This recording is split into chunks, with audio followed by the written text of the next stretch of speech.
Okay guys, there it is. The epoxy is all cured. A couple hours after I poured the epoxy, I left and everything was beautiful, but overnight as it cured, the epoxy seeped into all the cracks, so you can see the reflection everywhere where it seeped.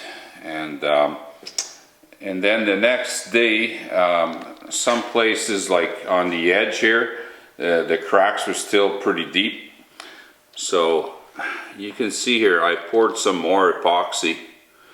So now it's all cured. So I'm gonna bring this slab outside and I'll put that on my router sled, and I'll shave off like about a 1/16 of an inch pretty much to the bare wood. And then what I'll do is I'll just use some regular varnish and I'll try that, see what it looks like. If I don't like it, I'll just sand off the varnish and put one more coat of epoxy. So anyways, let's flatten out this slab one more time.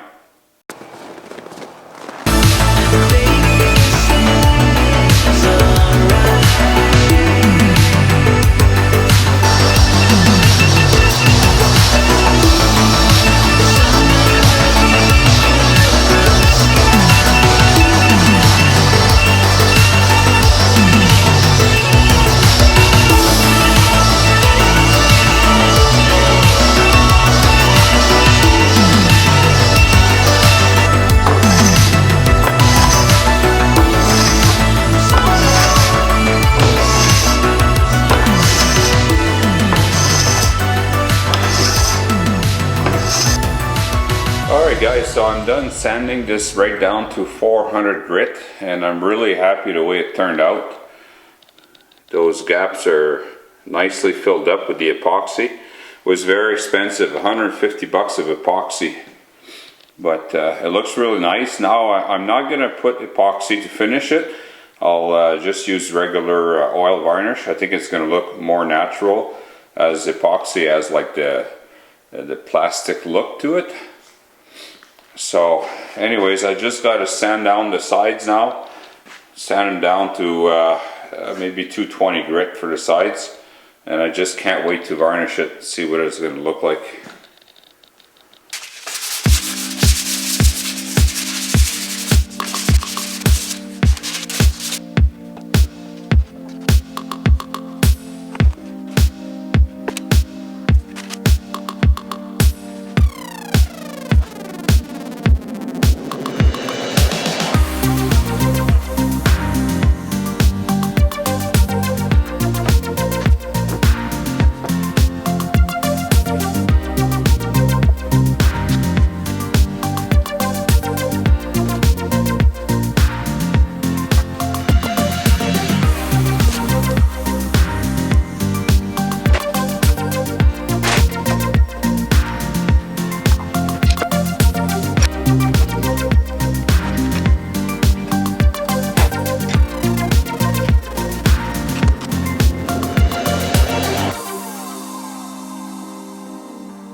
Okay guys, so what I did is I gave this slab here about 5 coats of varnish, and I gave up. The varnish is thin, and it really seeps through the porous wood. This is bur oak, so bur oak is porous, and to make it worse, it's end grain. So it really seeps into the wood, and it makes all these little dimples. It's hard to see now because I sanded most of the varnish off. But if you look at a certain angle, you could see all the little dimples. So I just gave up. I sanded most of the varnish off, and now I'm just gonna splurge another $50 on epoxy, and one coat should do the trick.